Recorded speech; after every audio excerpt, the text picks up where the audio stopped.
Maybe I'm crazy, but I am completely done feeling bad for the Saints. I'm done. Well, they get the bad call. It was a bad call, but I'm done. We're done here. Right. We're done here. Maybe I'm crazy, maybe I'm crazy, maybe I'm not, maybe I'm not. Welcome to Maybe I'm Crazy Podcast. I'm Joy Taylor. That's the newly married Brandon Newman. Hola! He's got rings and things. Welcome back. Thank you so much. Congratulations. Yes, thank you. Thank you so much, and thank you for being there and rocking out and vibing with the whole family. Yes, thank you for having us. It was a great time in Sarasota, Florida.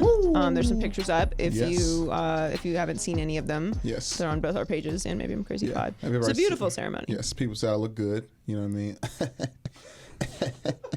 Appreciate y'all. You know what I'm saying? Shouts out to my brother QB Fitness. Got me and Michelle Wright a little workout plan. Yeah. You know what I mean? I went from like 323 to like 285. After the wedding, I celebrated a little bit. I'm up like 10 pounds. But you know what I'm saying? I'm going to get down to like 270 for But you know you're married now, so it doesn't matter. Yeah, that's what I mean. Yeah, yes, it's for me. I'm losing weight for y'all now. You're welcome. Mm-hmm. Anyway, it was a great time. Welcome back. And we've got a lot today. There's actually a ton going on right now. Earl Watson. Shouts out. Also my fiance. Squad. Joining us today. Family. Going to talk NBA and March Madness and tell some good stories. We got to talk about the Big Baller Brand situation. A little WrestleMania in the show today. Okay. Lakers coaching situation. Gronk is retiring. As I mentioned, the Saints are on my nerves. Zion Williamson, of course. A little New York Giants and some other stuff as well. But let's get started with Earl. All right, fiance is in the house. Hey, squad. My name is Earl. Earl Watson. The homie Earl. Thanks. Yes. Came through. Thank you for joining us again. And actually, this is the first time that you've seen Brandon since the wedding.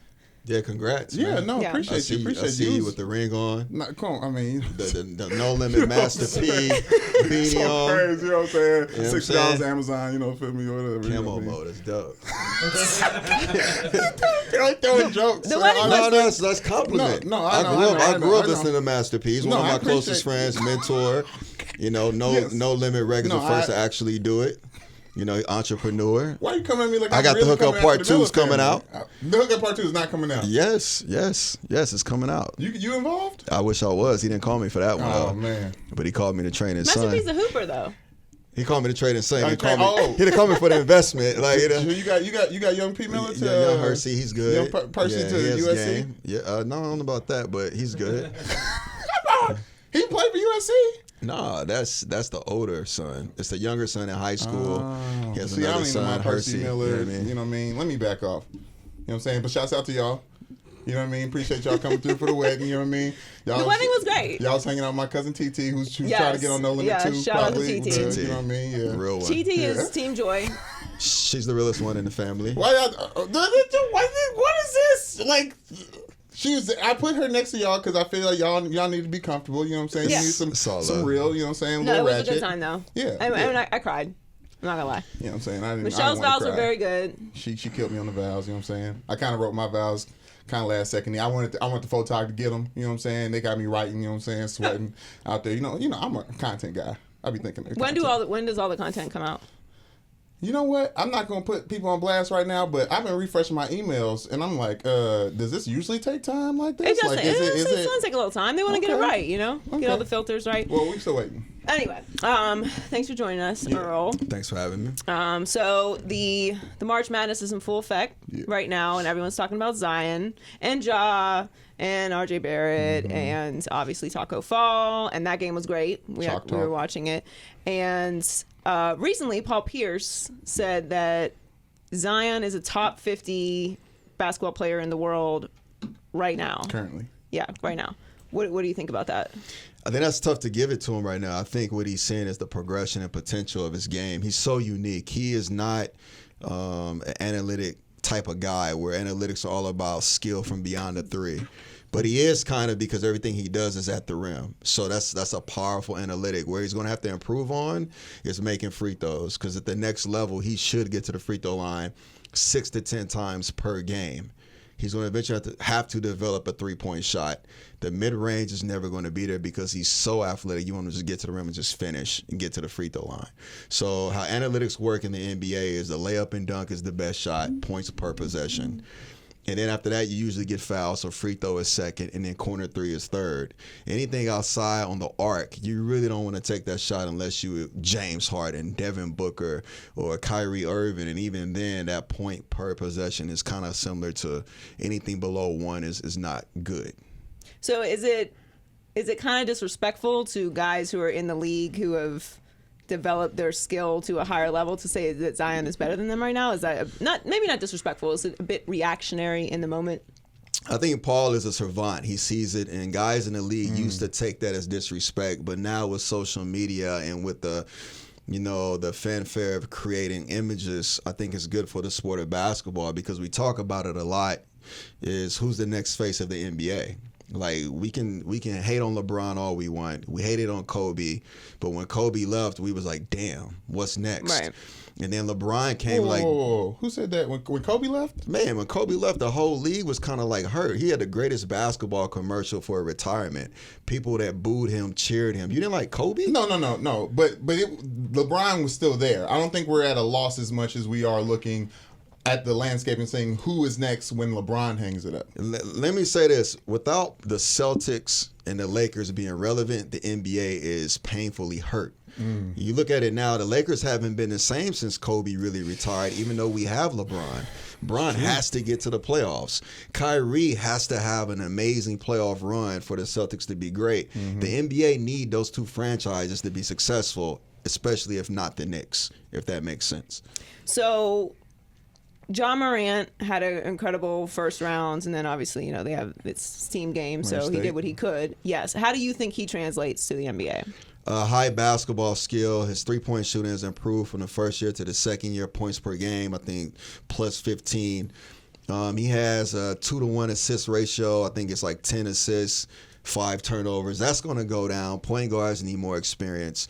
The toughest positions to play in the league at any level is the point guard position and the center position, because point guard position in the NBA, you have so many sets, so many options, so many great opposing players on other team you have to defend, and you have to keep everyone together. You become a therapist in the huddles and in the timeouts and in the locker room, and then you also have to find your game. Center position is a man's game, the strength and the size. You can't teach grown man strength, and you can't teach weight room for 15 years. You have to develop into that. So he's going to be great. His IQ is high. He's a savant. He's beyond his years. He can pass with both hands, and he finishes well above the rim. What's a team that could use him? Because he's supposed to go high. Any team could use him, but I think this draft is more of a needs draft. And what I mean by that, if the Knicks get him, do they really need him? They don't need him. No. So they're going to take the number one pick. The number one pick, if they get, is obviously Zion. But if you absolutely going to get KD and you're going to get Kyrie and you think you have a great chance, I'm trading that number one pick for Devin Booker. I'm just being honest, because you want to come in. He's a young superstar. Walking bucket. He just had 59 last night, and his confidence is supremely high, and he's beyond his years as far as maturity on and off the court. So I would trade that pick for him, and if I couldn't get him, I'd keep Zion and develop. And you got to say, is the Zion pick worth the Devin Booker? Devin Booker can handle New York City. He can handle the pressures. He played at Kentucky. He loves the responsibility of ending games. And you can't tell me with a lineup potentially of Kevin Durant, Kyrie Irving, and Devin Booker in New York. That's not championship quality right there for years to come. Okay, I understand. I think it really is cute talking about both those guys going to the Knicks. But I think it's cute because there's no way that Kyrie is going anywhere but with his old homeboy LeBron. I think get the squad back together. Kyrie joins the Lakers. Get whatever other extra piece you need, and that's a championship team if they're healthy. The way Kyrie and LeBron broke up, it was like a bad breakup. And sometimes you have a bad breakup, and you just got to go back to that past and be like, hey, look, It was bad. I respect you. Thank you for everything you told me, but we can never be together again. And I think that's kind of like what you had with the Kyrie reaching back out to LeBron saying, I see what it is. And people are reading too much into that. People are reading too much into that because Kyrie does respect that time and that moment with LeBron. But one thing I know about Kyrie, he's very much confident in himself. I don't think he can ever go back and replace that. Like Kyrie to the Lakers doesn't make sense. Kyrie to New York, he's an East Coast guy. He's played at Duke. That makes all the sense in the world. And if KD really isn't staying in Golden State, why wouldn't you put the two best skilled players in the NBA on the same team? Because Kevin Durant's still trying to be number one. He still wants to be seen as number one. You get him on a team with another guy who makes these shots. I think Kevin Durant is tired of being number two on his own team and in the NBA, period. But I mean, I don't think that Kyrie would be number one over KD if he was in New York. I think Kyrie understands that he's a great 1A. Mm-hmm. Kevin understands that I can share with anyone. I'm already sharing with 3 or 4 guys now, but if I can just share with one more player and we go to New York and do something great, why not?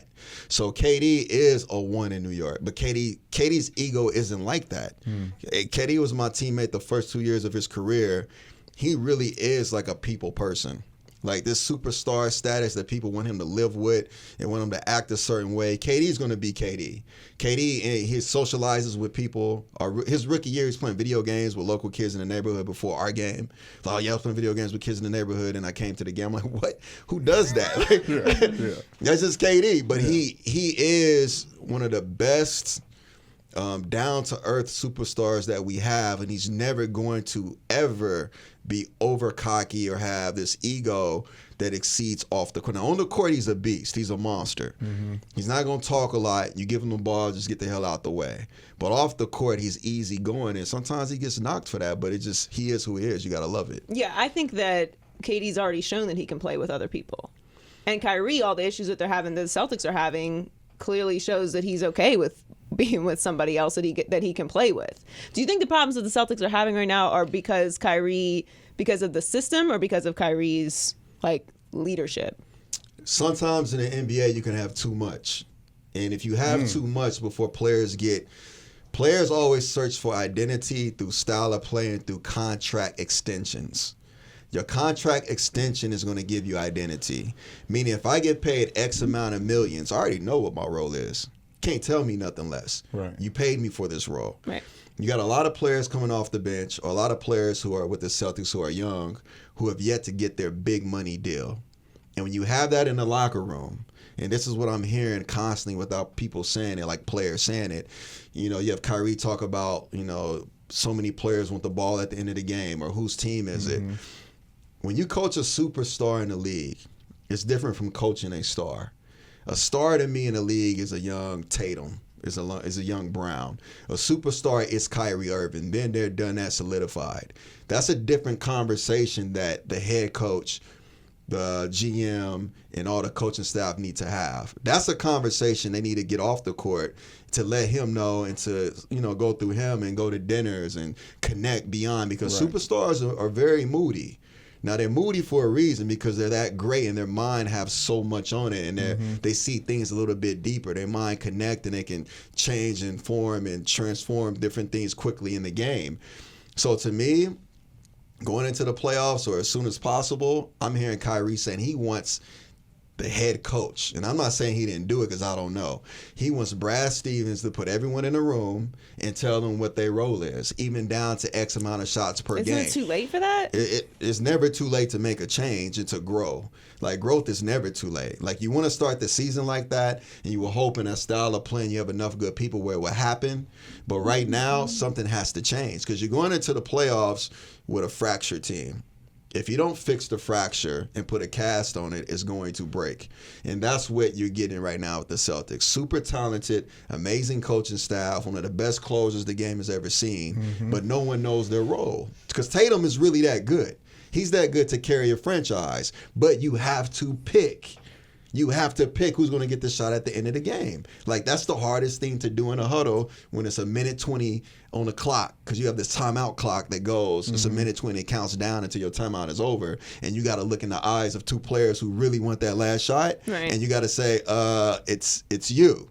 But when you really should already know who's going to take the last it shot. has to be Kyrie. Right. Kyrie all the time. Second option is always Tatum, but only if Kyrie can't get a shot. So if the Celtics can't get it together, who do you like in the East? I personally like the Raptors. I feel like it's kind of a... You too? I said you got to. Oh, yeah. I mean, I think the feeling on the Raptors is a little bit of a hangover of the last couple years where, LeBron was in the East, so they'd have an incredible regular season, and then they get to the playoffs, and, we all know what happens. But I don't feel like it's the same team this year. The Raptors are going to be good because you can't teach championship experience. You either have it or you don't. Mm-hmm. They have it with Kawhi and all the pieces they brought from San Antonio, Danny Green, and just they have a great deep. And Pascal's playing. He should be like most improved. He's playing amazing. Shout outs to Rico Hines, my teammate from UCLA, who's doing it big right now. He's like this Dr. Frankenstein of hoops, right? And then you have, to me, the Sixers who made big moves in the trade deadline. And it's a move that no one talks about. And I had this kid in the G League with the Spurs. Then the Spurs signed him, and he had an amazing playoff run and got paid. And now he found his way with the Sixers. It's Jonathan Simmons. He's 6'6", an amazing defender, an amazing playmaker, and he is confident. He doesn't care where he's from. He doesn't care what the status is. He is going at your heart. Right. It's like it's a heart check when he gets in the court. And he's going to be monumental in defending players, even point guards 1 through 3. So the Sixers have a chance to disrupt a lot of things. You got Milwaukee. I know everyone kind of just forgets about Milwaukee. You have Milwaukee. You have to respect they limping towards it because they got some injuries. And do you trust that team with even one person out, one of those starters out? Well, the thing about the playoffs is different because in the playoffs, teams can really lock in and take away first and second options. Yep. Okay. I think when you headed into the playoffs, this is significant. Your role players have to be playing at a high level. Your superstars are taking a mental break because they've been pushing all season. Mm-hmm. So mentally, what you're seeing a lot is a lot of superstars struggling because they're just mentally exhausted. And they're going to find a way to get refreshed for the playoffs. They're just dialing it down. And this is the time where you see the Spurs role players go off. Right. And he does it for a reason. Pop positions that for a reason. So these role players for OKC, these role players for Toronto, these role players for all these teams, Boston making a playoff push, you got to take your game up. If you can't take your game up, then you need to be there for your superstar. And if not, you're going to go into the playoffs and you can't turn it on. A role player cannot turn it on. Superstars can. Speaking of the Spurs, are they going to ruin someone's playoff run? I mean, you can never count Pop out. To me, Pop is, he's legendary. Well, we do every year. He's constantly reinventing himself. He's constantly ahead of the game. He has his players playing at the highest level, and they're rolling right now. Right now. So anytime you play the Spurs, you got to say we're going into this with a 6 to 7 game series potentially, and if we sweep them, then we potentially might win the whole thing. It's that obvious to me. And the Spurs are dangerous right now, especially DeMar DeRozan, and LaMarcus Aldridge is playing out of his mind as he usually does around this time every year. But what you're not seeing with the Celtics, or what you're seeing with the Philadelphia, the Sixers, and not the Celtics, are those role players are playing the role to the T. You see Jimmy Butler in the last 2 minutes of the fourth he's taking all the shots, and everybody who's getting rebounds throwing back out to him. That's why I think the Sixers are more dangerous than anyone in the East right now because they're figuring it out right now going into the playoffs. I think exactly what you're saying is the Sixers, they all know their role. There's not, you just said Jimmy Butler down the stretch. There's not no fight over the ball with Ben Simmons or Embiid. They kind of know when it's time to go, who to give the ball to. And Jimmy has that dominant personality, too, where you really don't have to say it because he's going to tell you in the locker room, hey, yo, end of the game, that's my shot. I appreciate all the work you're doing throughout the game. Like, set this pick and roll, let me make the play, and basically get the out of my way. Like, you know what I mean? It just is what it is. And you have players who have that personality. Mm-hmm. Then you have players like Kyrie who's highly enlightened. And, he can say it that simple, but he's like, it's not my job to say it. It's the coach's job to say it. Well, Westbrook has that personality, and he's doing his best. I mean, he's struggling really bad right now. Just say it like that. Russ has that personality, but Russ is also matured at the point where he say, hey, Paul George, go. Like, it's you're the best player in the world right now. I'm just happy to be beside you, but don't get it twisted. Like, if I get the shot, I'm shooting it. Like, it's just Russ. And I think Russ is struggling because he had an injury. He's worked his ass off all summer, and he plays so aggressively. And you're kind of seeing the same transformation with LeBron or any athletic player. When you get to a certain age, your body is starting to change. You can still jump high, but not as high as you used to. You can still run fast, but not as fast as you used to. Those aches and the longevity of a season will catch up with you. So now's the time for athletic players in their late 20s, early 30s, is to dominate the elbows, similar to Kobe and Jordan. With the catch, without the dribble, conserve energy, get to the box, find a way to be a playmaker and score in the paint and get to the free throw line.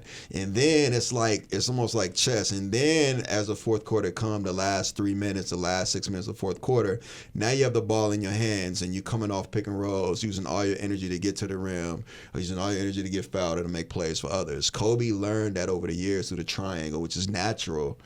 And MJ had it because of the triangle as well. Right. Why do you think Westbrook gets so much? I mean, if you really look at the history of sports and the history of the black athlete, to me, Russell is one of the first in a long time to be the most outspoken, flamboyant athlete in the NBA. He started the dress. He started the fashion. He has a line at Barney's. He started like the "this is me, love me or hate me." Why not? In your face, Right. loud. You know, when he'd come to the game with a blazer and no shirt on with a gold chain. Like, he'd come dressed up as a custodial worker. Like, whatever he It's feels Halloween. like. Every game night's Halloween. It's just the UCLA way for athletes is to be very, very transformative and creative and beyond just whoever you Confident. are, be that. Yeah. He comes from a bloodline of like Kareem Abdul-Jabbar, because we have to explain that. There's a lot of kids, Yes, right? yeah. From Arthur Ashe, from Jackie Robinson, and you have these players who are just outspoken and just big personalities. So when he goes into these arenas, he's easy to pick at. But Russ is really one of the nicest people in the world. He has to be that edgy because he's really that nice in real life. So it's this extreme, and he understands he can't let his softness creep into the court. Yeah, I think everything you said is spot on. It's hard to figure out sometimes because all the things that Russ goes through as a player on the court, it easily happens to other players and other superstars as well. But it's like anytime Russ has anything off in his game, it's overly scrutinized, and it's because he's unapologetic. And unapologetic people are easier to come at because it's like, oh, I told you so. Right. This is we said that was going to happen because you play like this when other players play like this, and it's the same way. So you talked a lot about roles. When did you first learn about roles in the NBA? First time I learned about roles in the NBA was when my second year in the NBA, our GM was Jerry West. And 10 games in, we hired Hubie Brown. And I was young and dumb, and I was like, damn, we hired the TNT guy, right? Right, He walks into and at the time, Bob Myers, who's the GM of Golden State, was my agent. What? Yeah, it's crazy. So I'm texting Bob like, yo, why the hell we hired the TNT guy? And Bob was like, he's not the TNT guy. Like, he used to coach. I'm like, when? He was like, in the 70s. I was like, dude, I was born in 79, right? So Jerry West introduces him, and he walks into the locker room. And it was a losing culture in Memphis. It was Jerry West's first year. I came from Seattle my first year with Gary Payton, my second year in the NBA. And Jerry introduces him, and Hubie Brown walks in, and on that team at that time was myself, Shane Battier, Pau Gasol, Stromile Swift. I believe we had a bunch of young players. And we had a nice young core. We just was just young. Jason Williams, Lorenzen Wright, the original White Chocolate, right? Man, Jay Will. shouts out. And we had and Brevin. Now we had a young core. We just didn't know who we were. And Hubie Brown comes in and he goes, first off, let me just say this. All of you are fucking losers. I'm 22 years old, right? I'm like, dude, I'm from the streets. I've never had anyone that does not look like a Shay like me call me a fucking loser, right? And like not say so. So he goes, all of you are fucking losers. I'm here to show you and tell you how to be fucking winners. He was like, if you was a fucking winner, the last guy would still be here. But instead, he's packing his bags and moving his family.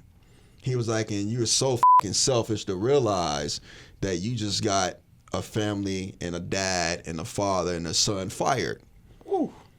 I'm like, yo, this dude is mean. Dude from TNT, Yeah. And he was like, we're going to have 2-a-days for the next week. We like 10 games into the season. I'm like, 2-a-days? Like, come on, man. Like, he was like, and I'm going to teach you how to be a winner. He's like, 10 of you are going to love me because only 13 players on the team. 3 of you are going to hate me. All of you are going to learn how to be man of character. All of you are going to learn how to play in the NBA for 10 plus years. And all of you are going to fucking become mature men. Wow. And he just like said, practice, let's go practice. So he walked out the locker room. Everyone lingered in the locker room like, yo, this dude is evil. And he was the best coach I ever had in my life. And that says a lot because I played for Jerry Sloan. I've been around amazing coaches, George Karl, Nate McMillan.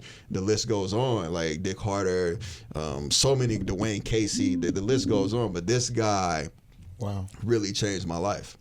There's been a lot of talk about old school coaches. I don't know. Could that work today? Could someone walk in the locker room today?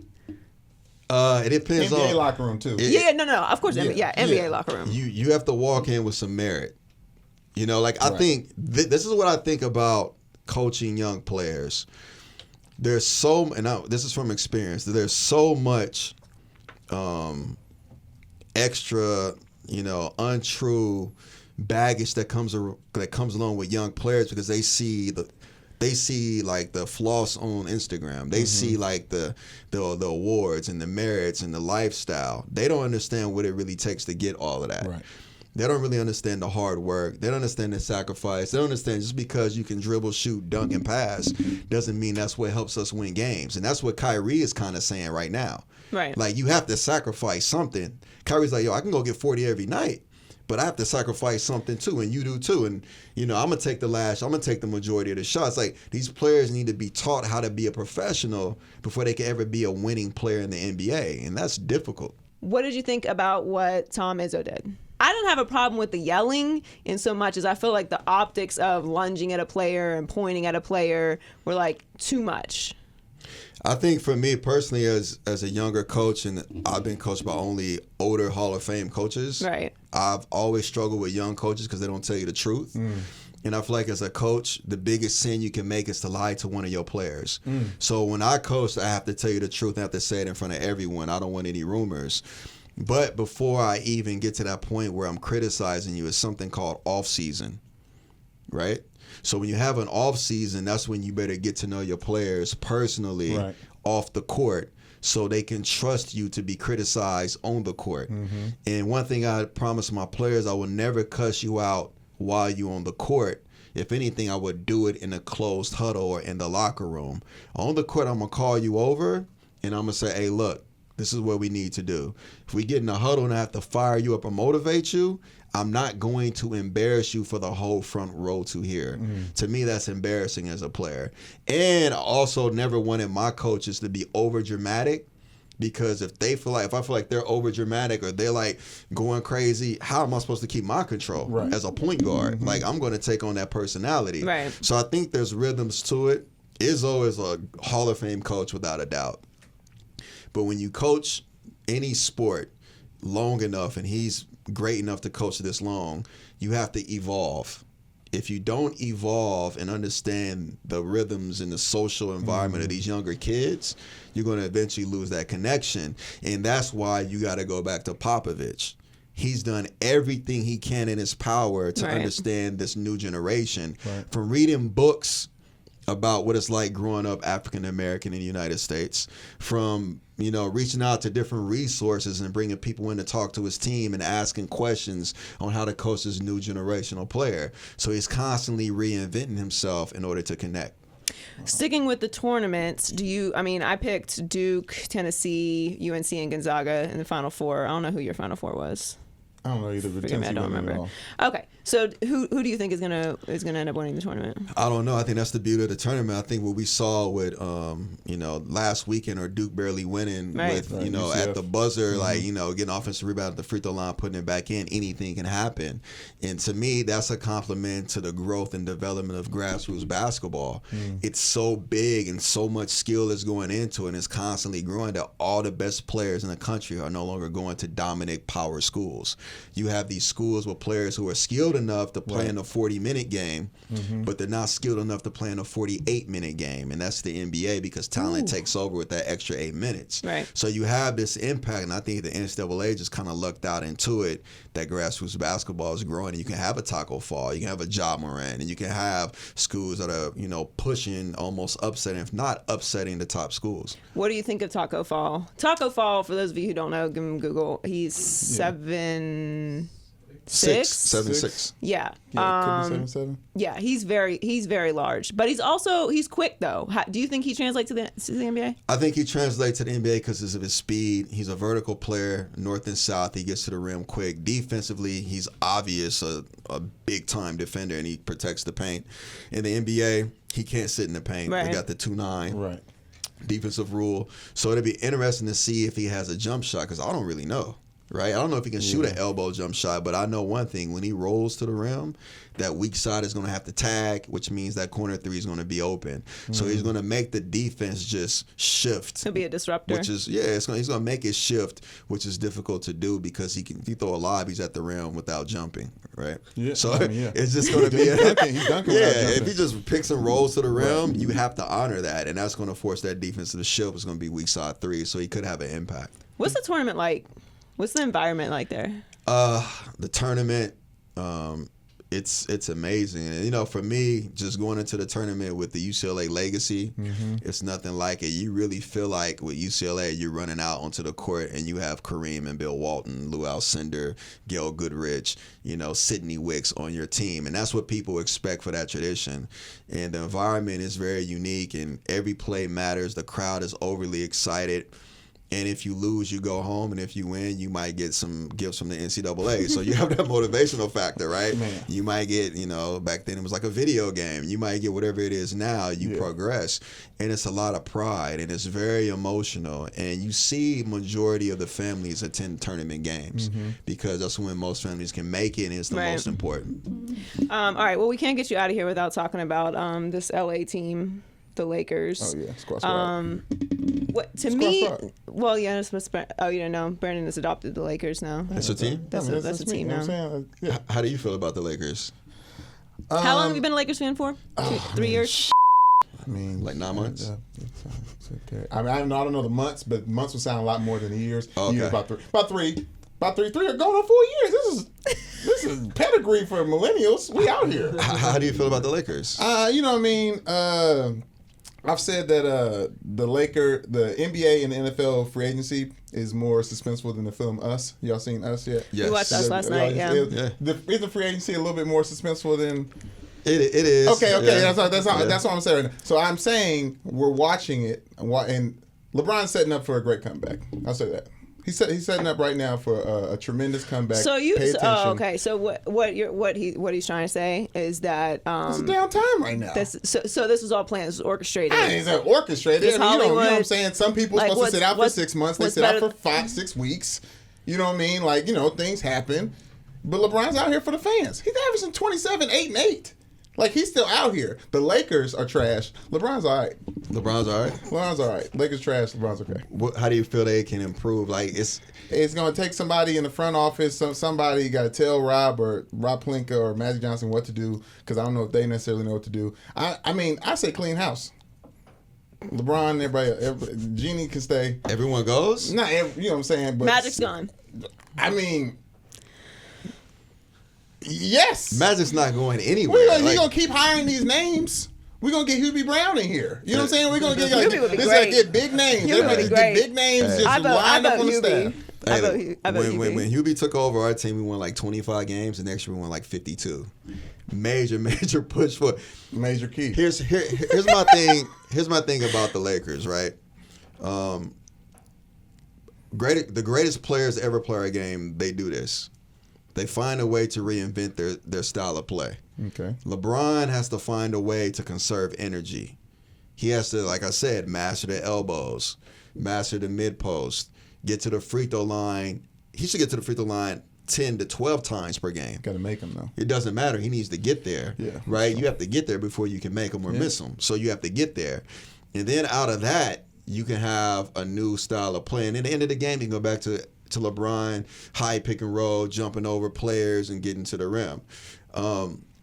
Here's the danger. Like if I'm sitting in that office in the war room and we throwing players up on the board, and what are we going to do? If we trade our young players now, 2 years from now we're going to be in the same situation as D'Angelo Russell, where he's an all-star, right? And that's going to be 2 point guards you lost that are all-stars. For a player who could potentially win a championship for us, maybe one in his late 30s. Right? If you bring in Anthony Davis, which is not going to happen because we all know Celtics have more assets than the Lakers. Right. But if say you got lucky and you brought in Anthony Davis, you still don't have shooting. Right. So if I'm coaching against the Lakers and LeBron and Anthony Davis is in a pick and roll, I have my entire weak side in the paint with a tag.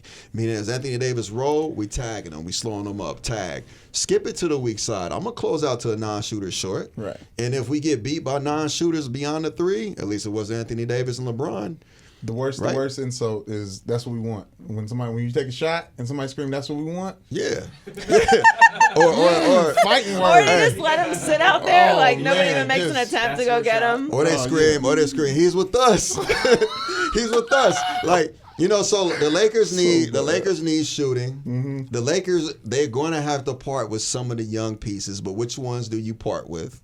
And then how can you get LeBron in a system that we all know what it is? Like, we know the roles, we know the identity, we know the style of play, and we know who needs to improve their game. Because right now, I don't know from game to game who's going to be his second option or third option. LeBron doesn't know his role right now. I think that's a big part of the problem with the Lakers is you're talking about a need-based draft. We don't know what player LeBron wants to be. If he wants to be the best five, if he wants to be a good, decent four, like we don't even know where LeBron's going to be on the court. He's a point guard. I think that's easily fixed, right? Whoever is Luke Walton, whoever is the coach, they spend like a week with LeBron, not even on the court. Go to his place of comfort, if it's his house or his office or whatever it is. It's the off season, so you say, "Hey, look, what is your role?" Because it's a superstar is different. When you talk to a superstar, you can't really tell him this is what you're going to do. You're going to ask him, how can we have a partnership in creating a great system so you're always comfortable, right? You're always comfortable. You're always at your highest point. And he's going to be honest with you. He's going to say, look, at this point in my career, I want my minutes to be like 34 minutes a game, right? I do want the ball in my hands, but I'm open to not having the ball in my hands the entire game. But I need to close quarters and I need to close games, right? And then you can say, perfect. Now let me go back and let me create a system around my greatest player. Coach Wooden had me in Encino at his condo. I had to go visit him when I was at UCLA. Coach Wooden, he put me down when his den and his books everywhere, and he's reciting poetry, and he's talking about how he would write his wife love letters who had passed away for 20 plus years every Sunday. He put it in an envelope and put it under his bed, and he just pulled them out and showed me, right?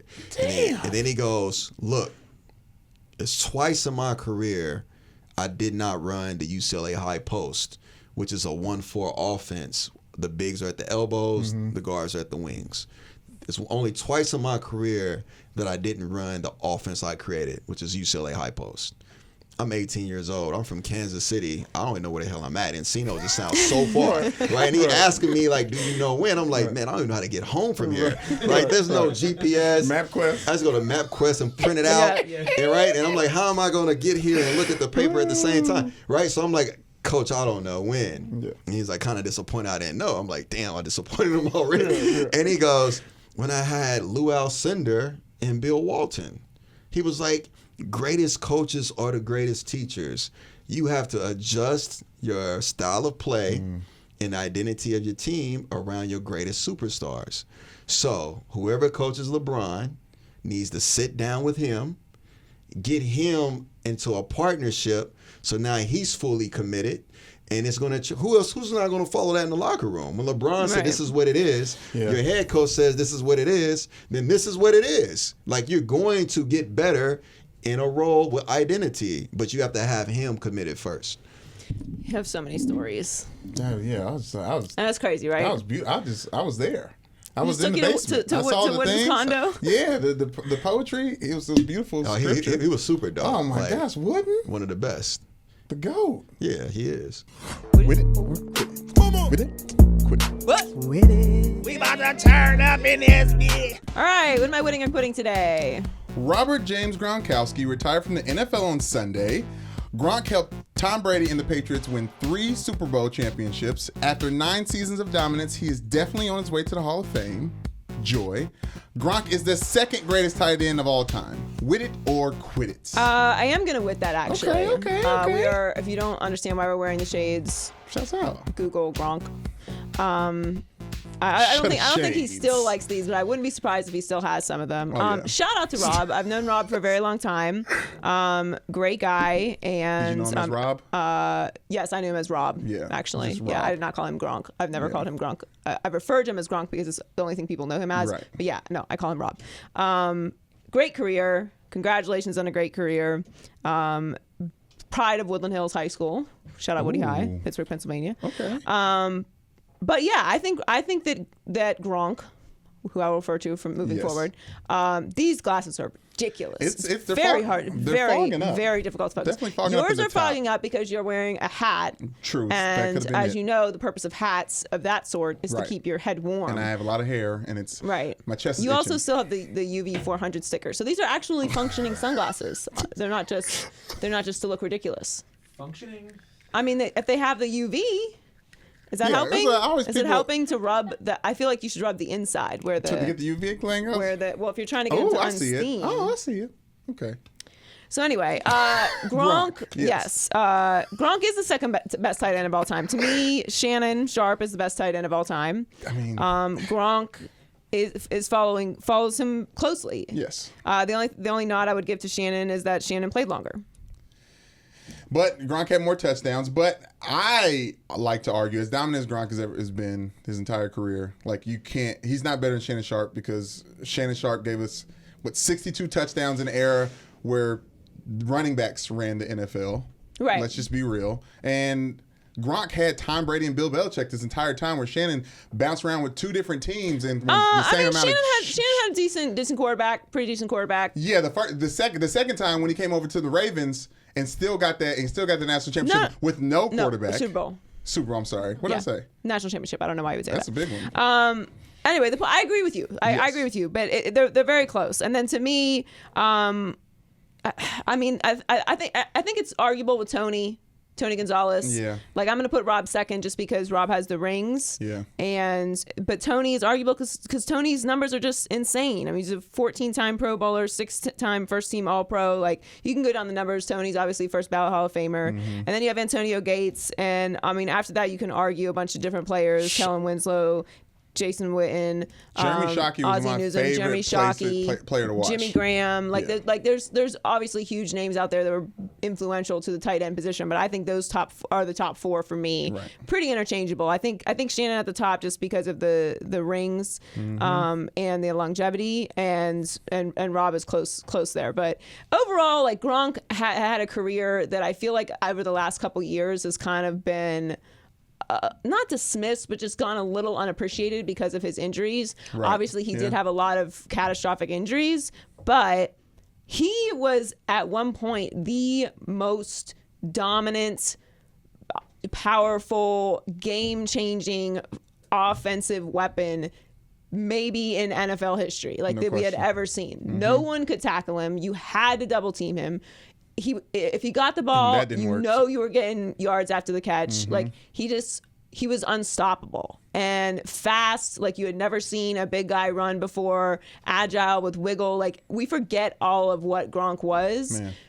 Because of the past couple years and the injury. That's why I'm really happy for him that he was able to have the influence on the Super Bowl that he had this Right. year, because it brought it back to like, one big don't play. forget what Gronk really was Right. to the NFL. I know there's like some murmurs out there that he's going to come back. I don't see that at all. He's not, despite his whole bad boy party image, Right. he's actually a very locked up guy. Like he hasn't blown through his money. He's very responsible, and The he Patriots hasn't haven't been. got rid of him. The Patriots haven't gotten rid of him, and he's So- never been in any actual trouble. Yeah. Like for all of the shenanigans, like dude just likes to party. That's what he is, and he's never apologized for it. Yeah. So Let's drink light beer. He's a fan of and Bud Light. Y'all got chill, man. Y'all keep coming for Miller Lite and Coors. Like, I get it, the corn sip thing, that's hard, but like y'all coming at them different angles, man. It just doesn't seem any fair. I have a question. Does anyone care if there's corn syrup in beer? I do now. I do. Why? Why did I ask you that question? Yeah, Never yeah, mind. exactly. Yeah, I just like I immediately Cold regret brew in asking a that. I'm jar. sorry. I You do. drink beer out of mason jars, so I should not ask you that question.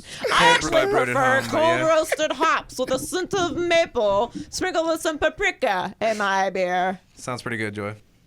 Does actually sound not bad. Paired with a nice sandwich. Is Gronk top 2 Patriot of all time? Then we move on. Just need to. I mean, I don't want to be disrespectful to the long history of Patriots, but But you make that argument. And I think he's the first ballot Hall of Famer. At me, bro. Yeah, that's As long as he doesn't come back, like Witten. Like, does it restart Witten's clock? Yeah, I think now? it's from when you actually retire, not fake retire. Okay, cool. Yeah. Anyway, what's next? Shouts out Ashley. Okay, the UFC cash cow Conor McGregor announced his retirement to mixed martial arts, saying, "I wish all my old colleagues well going forward in competition. Blah, blah, blah, blah. Proper pina coladas on me, fellas." Former UFC superstar Ronda Rousey said, "We'll see how permanent this retirement is." Joy, Conor McGregor ain't done fighting yet. With it or quit it? I am going to quit it. I think he is done. Really? Some news has dropped. We're done with these. Yeah, I was like, I'm just... Woo! That's over. Jeez. Forever. Where did you? I don't even know where we Now found those. more obstruction. That's It's a moment of adjustment. That's gotta look great. Go ahead, I'm sorry. Don't do it. It's just going to scratch something. You're going to be so mad. Yeah. All right. Anyway, some news has come out that he's being investigated for some sexual harassment or something or other in Ireland. Always bad. So we don't know what's going on with that yet, obviously. There's some other laws for how you can report on that in Ireland. So we're just getting that from the New York Times today. But he did announce his retirement. He does have the proper whiskey. Is what's called proper whiskey? Yes, proper 12. Proper 12. Proper 12 whiskey. Yeah, I'm not a huge whiskey drinker, so I'm sure it's fine. But anyway, I'm definitely not drinking whiskey inside pina coladas either. Yeah, That's for rum. Yeah. That's for sweetness. Actually, I prefer a virgin pina colada. It tastes much better. It does, because if I'm drinking a sweet beverage by the pool for the taste, it's virgin pina colada. Now, I was If I'm drinking it for the purpose, Yeah. it's a margarita. Well, I was gonna really fight you, but a virgin strawberry daiquiri at Red Lobster is just. I mean, they're the just best drink to delicious. have. It's like so much better without the alcohol. just- It takes away from the delicious extra sugariness. Yeah, of course. Anyway, I do think he is actually going to retire this time for multiple reasons. One, I don't think he is crazy enough to get back into the octagon and get his ass beat, because that helps no one. Right? It already kind of felt like he was retired. He was on some sort of suspension for the I forget what altercation it was. I'm not even going to pretend like I know what he was suspended for this time. With The bus thing. That's what he Yeah. was suspended for. pretty 'Cause I thought sure. it was for something else. It could be. I don't know. Who knows? But anyway, the point is, he had a great career and it was short. And that's kind of just the UFC way. Yeah. And people always think it's like the end of the UFC when Ronda left, when George St. Pierre was gone. Right. Like every time one of the superstars leaves, Chuck Liddell, like Yeah. Anderson Silva, Rampage John Bones Jackson. Jones has done, it's over. Like it's never over. They're going to find another superstar. They're going to captivate us. There's going to be storylines, because that's the nature of that sport. And the reason it's like that is because everyone loses in that sport. There's too many ways to lose. It's not like boxing where you can be Floyd Mayweather and master the sweet science and not get hit and go undefeated. Yeah. It's possible to do that. It's impossible to go undefeated in UFC at a superstar level. Like, you're just going to fight somebody who's good enough. They're going to sneak you. Something bad's going to happen. There's just too many ways to lose. And then once you lose, your immortality goes away, and then it just then they have to come back, and it's just the whole thing. UFC is one of those rare sports where even when you win, you lose. Like a lot of those guys, you can win as much as you want, but you're losing every time you get out of that ring, and it's hard to get back into it. It's taking a little bit out of you. Right. And Conor McGregor has made $1 bajillion, and the only reason I would see him getting back into a ring or an octagon is because he's running low on those funds. So if he was to do anything, I could see him boxing again. I couldn't see him going back into the octagon again. I'm not going to get dramatic about this retirement because obviously he has retired and unretired before. And As leverage. fighters sometimes do that. Right. And the new news may have had something to do with this retirement. Who knows? But overall, he was sort of out of sight, out of mind for me anyway. So this isn't like a huge, colossal announcement to me. It's just like, oh, okay, you're just doing your other stuff now, which I kind of assumed you were going to do anyway. Because I have no interest in seeing Conor McGregor get back in there and get his ass beat. Like, He should have sent a follow-up tweet thanking Floyd Mayweather for the opportunity to retire, because without that payday, he may have had to step in the octagon a couple more I times. think he was talking about former colleagues or something. I know, but I'm saying it's Floyd Mayweather. He's got him to think about why he. I mean, really look, he's an retire. all-time fighter. He's going to go down in history as one of the greatest, if in some people's opinions, the greatest talker of all time. Okay, I'm gonna take it there. You know, however you want to look at some of the things that happened during the Mayweather McGregor press tour, which I thought was an insane concept to begin with. Right. What do you expect is going to happen? But anyway, the point is, great career. Thank you for the content. Not really moving me because I kind of already felt like he was done. Deuces. Hear ye, hear ye. JuJu Smith-Schuster is petty. So everybody is coming for the king of Pittsburgh. That's not true. Actually, I'm the king of Pittsburgh. Ben Roethlisberger has been getting a lot of criticism recently for his leadership style, possibly purposely fumbling, which is an outrageous accusation if true. Yeah, big wild. Big wild. Not saying I don't believe it, but if that is true, that is get your ass beat territory. Yeah. Can't come back from that. Metaphorically, of course. I'm not I'm not supporting. Advocating. That's the word. Thank you for that. No problem. Violence. But JuJu Smith-Schuster has decided to cape up, and he posted a picture of himself hugging Ben. Cape up. And added the message, I was so blessed to enter the league and play with a Hall of Fame quarterback as a 20-year-old. Ben has taught me so much. He's a true leader, and I can't wait to rock with my guy this season. Now, obviously, the timing of this is questionable. However, I'm not doubting the purposeful. I'm not doubting the authenticity or the genuine nature of this. I'm sure they do like each other. But this is a little bit petty. There's a little tone of the pettiness flying around here, which I'm here for, obviously. I think JuJu is going to have a great season. And I think that this year is a prove-it year for Ben Roethlisberger. Oh, but he has 2 championships and he's a Hall of Fame quarterback. Yes, I'm aware. But they lost Antonio Brown and Le'Veon Bell, and those two have been pointed to as the issue makers in Pittsburgh. Le'Veon being out last year, it meant nothing because their running game didn't fall off at all. And Antonio Brown bailed on the team, and that's why they didn't make the playoffs. And okay, we're going to see. Now we're going to see because they're not there anymore, and Ben's still there, and Ben's the one who's getting all of these accusations for not being a good leader. So this is the year. If none of this is true and it's all Antonio Brown and Le'Veon Bell's fault, cool. Y'all should be in the playoffs next year and should not miss a beat.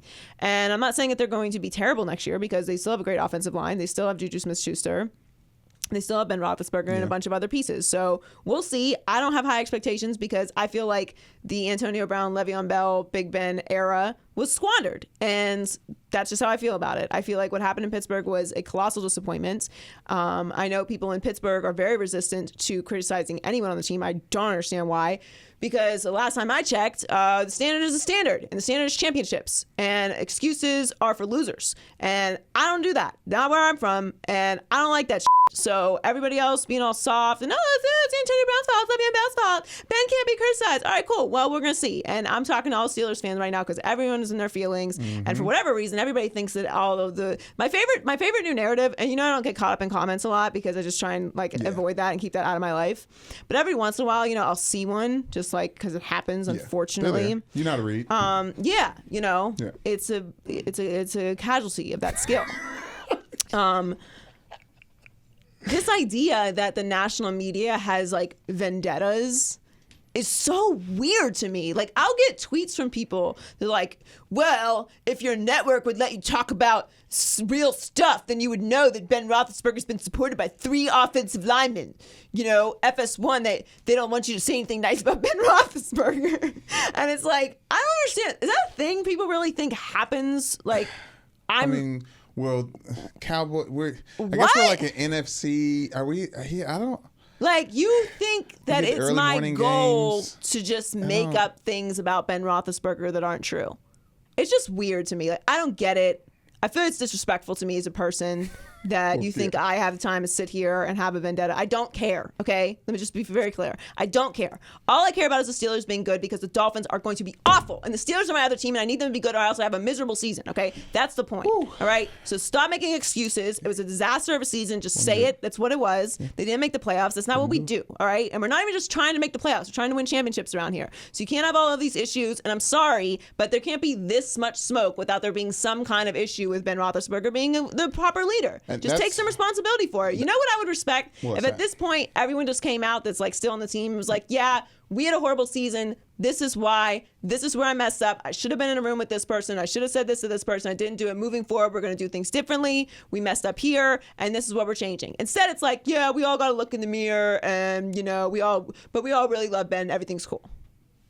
All right, bet. So what you're telling me is you're not going to make the playoffs again next year? Well, that's what I was saying. You got to pay attention to this because Juju's been. He said everything right up until this point. Every time, even when he's lost games, he said the perfect thing. He's played social media the perfect way he should as a young player in the league. Pay attention to what he's saying about Ben Roethlisberger, because if that opinion changes ever, we're going to see it all in the Instagram. I'm not questioning JuJu's authenticity. I don't think he has any reason to lie. I'm No, not saying not that at right all. now, I'm but- just saying that I Now he need might have to lie. results and not all of this like passing the blame stuff around. I'm not saying Antonio Brown doesn't deserve some blame. Certainly does. I'm not saying Le'Veon doesn't deserve some blame. Certainly does. Nobody in the situation was perfect. All I'm saying is I keep hearing a lot of the same when I really want to hear something different.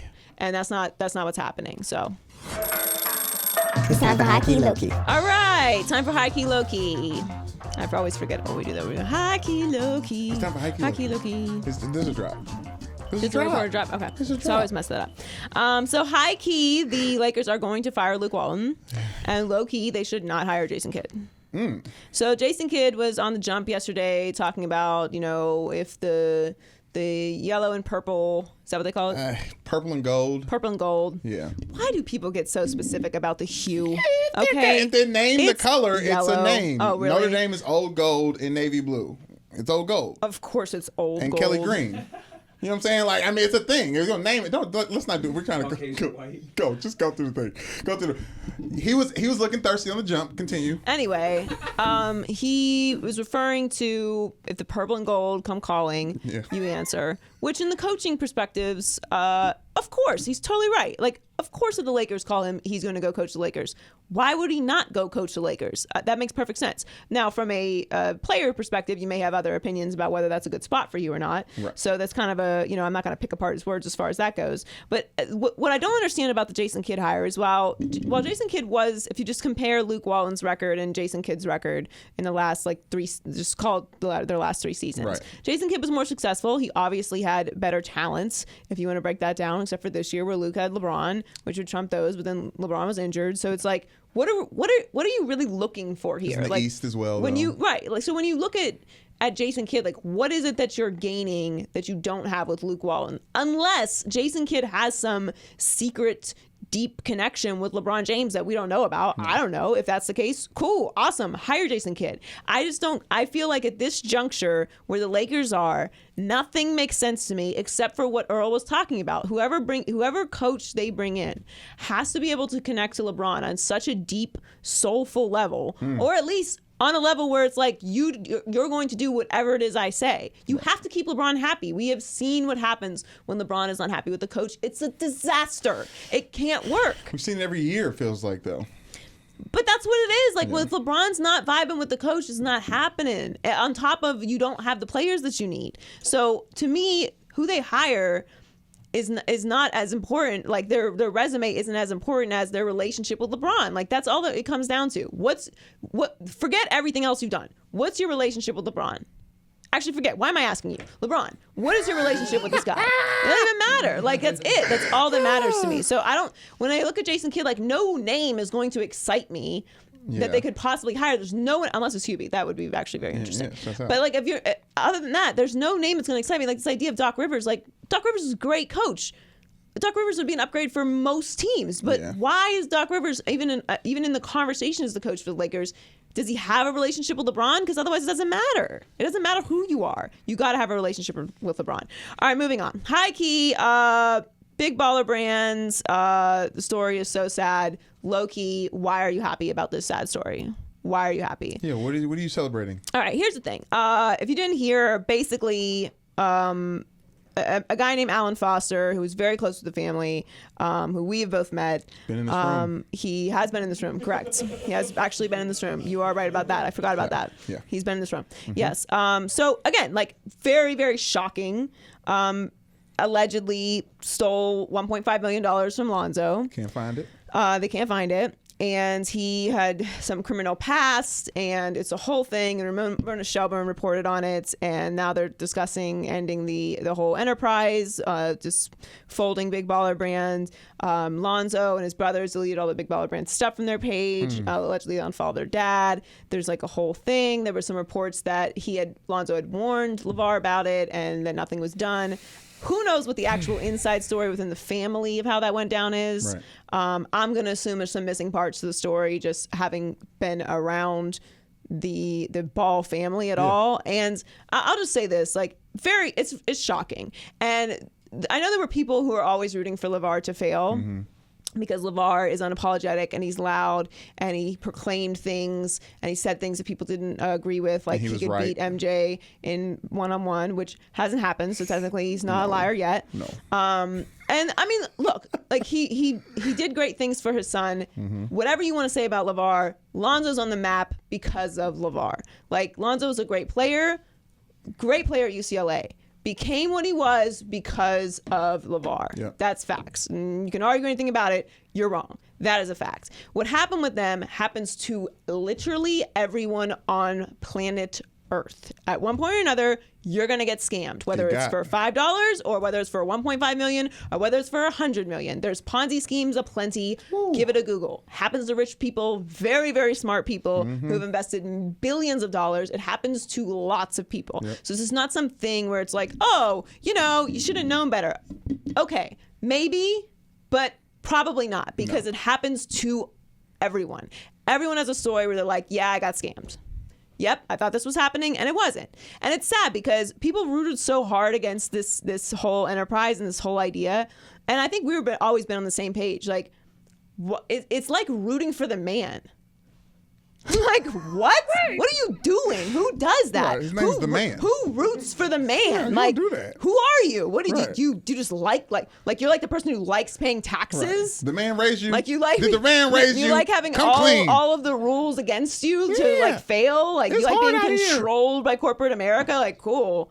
You sound like a hoot at a party. I mean, what is that? What is that mentality? It's so sheep. And I'm not saying that you have to like LeVar, you have to agree with everything that he says or does, but the idea that, you could go out and create your own and as a black man go out and create your own in the face of having millions of dollars on the table in front of you. And it's not about being controlled. Like, having a contract with Nike is nothing to be ashamed of. Like, that is an incredible accomplishment, and it's great. And I would take a contract with Nike right now. Like, King James got a lifetime one. Right. I'm not speaking ill of that in any way. I'm just saying, if you want to create your own thing, you should be enabled and encouraged to do that. And like, having people root against you, I get it. Like, there's haters out there. I don't understand how haters think. Like, it's not a journey I want to take. Like, follow the white rabbit, not interested. Like, whatever y'all do is your thing. I don't respect it, but I feel you. Like, it's something inside you got to work out with yourself. So you hate on other people. It's cool. Like, I mean, I know it's a thing. I don't get it. Like, I'm saying, but like, it's a thing. Anyway, I'm just saying, like, I feel bad for him. I feel bad for the whole family. Yeah. It's a scam artist. Like, it's sad. Now, That's it. I want them to get it figured out because the splits are like 16 goes to LeVar, 16 goes to Allen, and 51% goes to Lonzo. So Yeah, I mean, and the tricky part is that he's involved business wise. yeah. But And I yeah. still want to support Lonzo and the Ball family, and that's Yeah, why and I plan on doing big that. baller brand. Yeah, I know. Right, Yeah. but like I don't know what's going on within their family thing. Like I have no Right. idea what's going on with that. Like just surface based on reports. That's how I feel about it. And again, like I don't understand the mentality about rooting for other people to fail when they're trying to create something new. Like you should only encourage that. It doesn't affect you in any way. You can still buy Nikes if it doesn't work out. You know what I'm saying? All right, high key. Women's WrestleMania is going to be lit. I'm calling it Women's WrestleMania now. From now on, from this point forward, it shall be known as Women's WrestleMania. Love it. They have the marquee end of WrestleMania match is all women, divas, I believe. Yeah. That's what we refer to them as. WWE Divas. And low-key Gronk is going to be there for show. Ooh. For show.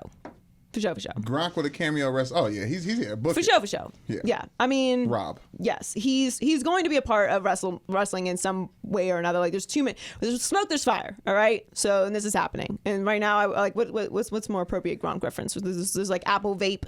There's fire. Okay. I don't know. Gronk. I'm sure Gronk doesn't vape. It's just that was a horrible joke. I wouldn't say Gronk doesn't, babe. You know what I mean? I have no information I on don't whether he see vapes or evidence, not. but I'm just yeah. saying, like, the sad, like, when I really knew society as a whole was starting to just truly deteriorate is when I saw, like, the vaping contest. Have you ever seen that? There's, like, literally vaping championships. How does one win? Like empty. Whoever, I the guess most there's a vapes? judgment system, and you inhale whatever it is, the vapors, Yeah. and then you create. As if like you're Gandalf. Remember when Gandalf would use the pipe? So it's like a cloud-based quantity. It's vape art. Vape art. I see Gronk hosting judging a vape art contest. That I can see. I can see. Gronk gonna be the main host. Y'all, no, Rob Gronk- Lowe, everybody, y'all get y'all things while y'all can. whatever- Gronk coming from the spot. Yeah, whatever. Yes. If you are an Deal, no LA, deal. yeah, Gronk. Gronk is about to host everything, and he will. I would put heavy money on him being at WrestleMania this year. look at those odds. But yeah, so the women are closing out the main events of WrestleMania. It's the first time in the 35-year history. Ronda Rousey, About Becky time. Lynch, and Charlotte Flair in New Jersey on April 7th. Yeah, one day we'll get around to not having to do the first of things, but we're not there yet. Yeah. It's just, and also like when it happens, I think a little mention like this is good. Like they're all monumental, but the more we bring it up how monumental it is, the more it makes us remember how ass backwards everything has been. Right, yeah. We just say it. We just have to say it so then people remember that there are still firsts of things happening. So when you're like, oh my God, everyone's so sensitive. Like, yeah, well, we'll stop being sensitive when we're not have like the first women's spacewalk. There's been female astronauts for, I don't know, like a couple years. Probably a while. Anyway, I'm actually excited about wrestling now because I like Ronda Rousey, and I don't think that wrestling fans are so in on Ronda Rousey. But yeah, they're too purist. I bought a Rowdy Ronda shirt, but it did not come as advertised. I didn't get the official one, and it was not as Yeah. clear, so I haven't worn it yet. Some say you got scammed. I did. There you go. I was scammed. I was scammed by whatever Etsy dealer that was. I was about to say, some of y'all the following cheap about- Rowdy Ronda shirt. Yeah, some of y'all found like 10 accounts right now that's just waiting for a scam. They slow burning. They Oh slow my burning God. that scam. Scammers will wait too. They wait, boy. They have the ain't got nothing patience. but time. Yeah, all of us should try to have the patience of a scammer, Amen. right? Amen. That's great. Yeah. Write that down. Loser power rankings. Loser power rankings. These are the losers of the week. Okay. Here's the thing, New Orleans. I love you. All right. I love the city of New Orleans. Yeah, special I'm as hell. positive I was a voodoo priestess or something in my past life. Okay. Okay. I've been many things. Shouts out to Angela Bassett. I've lived many lives. Yeah, exactly. Yeah. I actually saw Angela Bassett. Sometimes here in LA, I might have told the story already. Sometimes here in LA, you will see things being filmed. Yes, always. It's a main business in Hollywood. So, but I forget. I really forget sometimes. So I'm driving down the street and I see this convoy because whenever they do car scenes out here, they have like police on either ends, to protect the public. Right. And she was driving. But also get the shot. Yeah. Right. And she was driving in a car. Angela Bassett. 911 outfit? Was you on 911? I think it was for 911. That's what it looked like. That show is good. It's a good bad. It's great. It's a great bad. Like, I've not seen you it. watching, you like, I've not seen it. this But all is I know crazy, is but Angela it's good. Bassett is not like the rest of us. No. There's no. humans that are over here. Yeah. And then there's the rest of us. Yeah. And she is over there. 'Cause she looks like she does and she's is 70. In an elite class of special people that God has designated are above the rest of us. Man. And that is Angela Bassett. Like Julia Roberts Yes. is in that category. Angela Bassett. Marissa Hargitay. Yes. She's up there. Halle Berry. I'm gonna stop there. We can go on and Yeah, on. But the point is, she's over there. Anyway, don't know how we get started on this. New Orleans, yes. New Orleans has got to stop. All right, we feel you, and we were with you. And we fought the good fight with you, but it's enough, okay? And the problem is, this is my problem, it's going to trail over into the next season because we're done with it, okay? You had a bad call, and I know it's going to hurt, all right? It's always going to hurt, all right? I get it, all right? This happened to University of Miami, Ohio State. Terrible call, okay? Yeah. Terrible. Everyone agrees, Yeah. all right? Even Ohio State people, even though they're going to, say stuff about it, they know that was a bad call, all right? Everyone knows it's a bad call. Can we all just say it's a bad call? Everyone in the room? It's like we're disagreeing. It's a bad call. It's a They might bad say call. it's a good Everyone call. agrees that's a bad call. All right, bad so call. can we just move on? Should've called All pass right, interference. Sean Payton should have called pass interference, and then maybe you would have lost the next week, okay? Man. Or who knows what would have happened? Maybe you would have dropped it. Who knows? Okay. Who cares? It's over. We're done with this. We've talked about it. It has been acknowledged. You need to let it go. It's time to let it go. It's like this is us having the intervention with you. We've sat you down. You are still obsessed with playing college softball. You swore that this was going to be your calling for life, and it is not. It's now time to quit all the leagues, okay? And you got to get a job.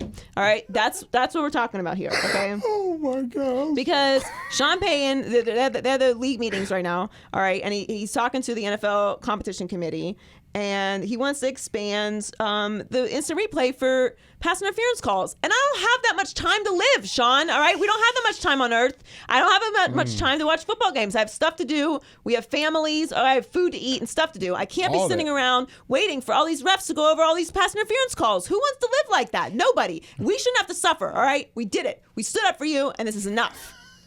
Okay? It's done. Fair point. That's just a fair point. I mean, it just can't happen. And then, like, what's next? All right, what happens next? Then we start doing holding calls on offensive linemen. I don't have that much time on earth. mean, Okay, I I can guarantee you would that. probably- All right, I if I prefer live that. 94 years, I don't have enough time to sit around and watch every single instant replay of every single possible pass interference call. Bad call. All right, next, Zion Cam. Now, in theory, Zion Cam is a great idea, right? I mean, Zion is a superstar. Love it. He has elevated the ratings, which we all love. He is going to be a star in the NBA. He's going to sell lots of tickets and merchandise, and he's going to make millions of dollars, and we are going to celebrate the greatness that is his talent, okay? Yes. But right now, he's not getting paid for it. So it's kind of like the thing where it's like, oh, it's such a cool idea, but he's still an amateur athlete, and you have a camera designated, the whole time. to just him, and you're not going to give him any money for all those ratings that he is clearly boosting from people watching him. It just feels, Just give him extra Duke dollars, whatever the dining hall thing is. We had Domer dollars at Notre Dame. I can't remember There's what mine were called. They're like, there's little things like give him an extra cupcake for the cam. You know what I'm saying? Some incentive to have the camera only on him the whole time. Wasn't it so sad when you ran out of dollars? Oh my gosh! I mean, you guys like how long can Well, you last? I had the meal plan. Yeah, but the meal plan Like dollars the separate. athlete Yeah. meal plan. Yeah. So it was like then you have to go eat in that cafeteria where you don't have the extra Right. dollars. Yeah. We didn't have training table at Notre Dame until Coach Kelly got there. That's how like backwards Notre Dame's program was. So yeah, shouts out to Coach Kelly for training table. Yeah, that's important. All right, gotta and eat. finally, the Giants. So Giants co-owner John Mara. He's objecting to the idea that Eli is still there out of loyalty. He said it really gets under my skin because it's absolute nonsense. Do I feel a certain amount of sentimentality? Sentimentality? Do I have some sentimental feelings towards Eli? Of course I do. It's a Brandon word. Yeah, well, I mean, who uses that word in a sentence?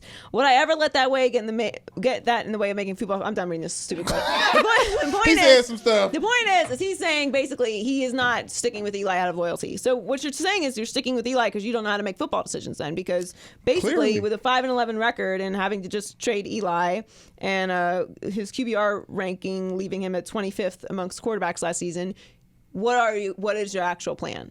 Tell us what your plan is then. Now, there's a lot of time Draft. still between now and the draft, and maybe they make a move for Josh Rosen and we all look stupid, okay? Right. Or really this quote means nothing because you still are moving off of Eli. Right. My point is like, there was a point where I was very adamantly defending Eli. I thought the situation with Geno Smith and whatever rookie quarterback they had at the time, no way I remember his name. Come on, Brandon. anyway, the point is they went to Geno Smith, which we know what Geno Smith is, so there's no need for that. And Explode, trying to think of it. yeah, it's not gonna. This is Ashley's job. The point is. Starts with a D. I was very upset with him breaking his streak for no reason because it wasn't going to save the season and it wasn't to develop a quarterback, and I thought it was a disaster, and we can blame McAdoo for that. All right, but he's not there anymore, and you're still making decisions that are inexplicable. So I'm okay with the trade to move off of Odell if that's what you feel like you need to do. But I think all Giants fans and just NFL fans in general are like, what's your plan? What is it? And nobody really has an answer. Like, you're sticking with Eli, cool. Why then? Because if it's not loyalty, this is acceptable to you moving forward. You think he's going to get better? I don't understand. Trying to make running backs ready again. Saquon, give the ball to Saquon every play. Didn't they do that last year? Yeah, that was the plan last year. And threw the ball to Saquon quite a bit last year and too. it had they were 5-11. That's not getting you anywhere. So it's not good for any of us for the Giants to not be good. No. That's just facts. Shouts to Davis Webb. Davis Webb. Thank you for that, Heller. All right, what's in the Migos Culture Report this week? The Apple and Amazon world takeover continues. On Monday, Apple announced the rollout of 3 game changers in the multimedia landscape. The Sultans of the smartphone revealed that Apple TV Plus, a new streaming service comparable to Netflix and Hulu, but unlike Netflix and Hulu, Apple TV Plus will only feature original content produced by Apple for Apple TV Plus. In addition to Apple TV Plus, the overlords have added Apple TV channels. With this new service, Apple TV app, you can choose specific TV channels that you want to watch, bundle them, pay a specific price for those channels, but they're all given in Apple TV channels. So I could buy like FS1 and Food Network and HGTV. Yeah, IDTV as well. But like all those things, but you don't. What about the things you randomly watch?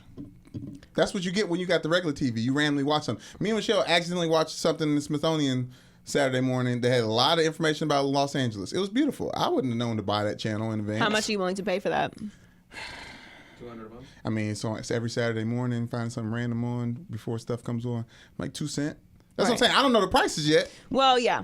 You know what I mean? But so basically, they're working towards offering a la carte TV. Yes, and it's through Apple, which is great. Okay, for those who don't have Apple TV, the app is being updated not only to Roku's and Amazon Fire Sticks, but the update's going to be added in Samsung TVs, Sony TVs, Roku powered TVs, Vizio TVs, LG TVs, and Fire Stick powered TVs. So basically, it's a wrap, and your lives have officially changed. And I told you so. And in this case, I'm okay with you supporting the man because Apple's amazing. Well, this much like the 2008 Obama campaign, Apple is using power of celebrity to help market the newest products. With people like Oprah Winfrey projects coming from her, Steven Spielberg, Reese Witherspoon, Jason Momoa. I know his name, Momoa. But anyways. How do you feel about? I had a guava mimosa this weekend. Oh, it was fabulous. That had been great. It was delicious. Oakland. Oh yes. Shout out Aunt Mary's in Oakland. Oh, so good. But anyways, what do you think about living in the Apple era? I'm for it. Take my money. This is too big. This is a big. It's amazing. All right, what else is going on? Okay. Jordan Peele released his sophomore film, Us, last weekend. It's a horror movie that isn't scary and quite confusing, but I need everyone to go see it. So I'm gonna make time for everyone to see it. Hold on, I have to pause. Yeah. If you haven't seen it, are you in the room? I was gonna read everybody go see it. If you saw it, we can talk about it. But I I'm did just see it. saying, I saw it last night. You want to talk about it? We went and saw it last night. I was gonna let people. I'm sorry. Have you seen it? That's what I'm saying. Have you seen it? No. I'm gonna let everybody go Have you see it. seen it? I'm gonna let everybody go see it. You have seen it. Donnie's seen it twice. Okay, so all the black people in the room have seen it. You have seen it. And Heller. You're not gonna see it. Yeah. Oh, and Heller's seen it. Heller saw it with me though. Well, so. you're like, you know. Yeah, Heller saw it with me. No, we don't have gonna to. ruin it for you? Do you want to spoil it? I don't want you to, but you I was- guys have Game of Thrones. my read. Well, I mean, no, Game of Thrones is a little different. Like, if we spoil that's true. early episodes of Game of Thrones, I wanna Game say- of Thrones has been out for 10 years. It's kind of on Yes. you if you were like trying to avoid spoilers. So that's you know.